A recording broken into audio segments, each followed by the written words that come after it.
booliiska magaalada Bergen ee caasimadda labaad ee dalka Norway ayaa badda magaaladaasi gaar ahaan midda ku taala santarka waxa ay ka soo heleen meydka qof geeriyooday oo ay ka soo saareen. Arrintan ayaa lagu soo wargeliyay booliiska xilli dad meesha marayay ay ku arkeen qofkan oo soo caarinayo, waxa ayna sheegeen booliiska in ay ka soo saareen.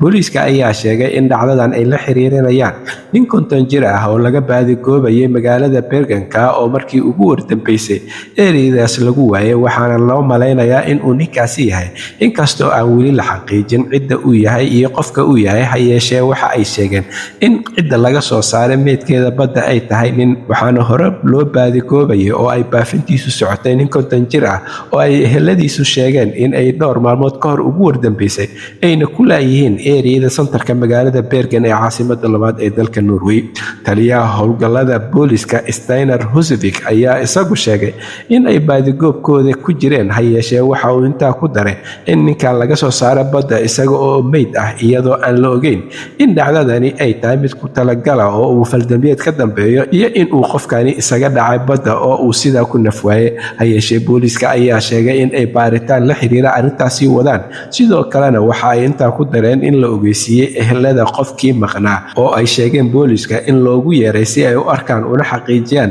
in uu yahay qofkii ka maqnaa iyo haddii uusan ahayn. Waxaana lagu soo waramayaa in dad badan ay arrintani walwal iyo walaac ka muujiyeen, iyadoo aan weli la xaqiijin in qofkan si kasabada loogu riday sidaana uu ku nafwaayay iyo sidoo kale in uu isaga dhacay sidaana uu ku nafwaayay. Ha yeeshee baaritaanada socda ayaa lagu xaqiijin doonaa waxa ka dambeeya, haddii ay tahay faldambiyeed ku talagal ah iyo haddii uu ninkani iskii ugu dhacay badda. Halka warka kiisa ugu door karoon uu idinkaga imaanayo waa Somali Voice in Norway ama codka Soomaaliyeed ee Norway, waxaana idinla socodsiinayay aniga oo ah Cabdullaahi Shiine.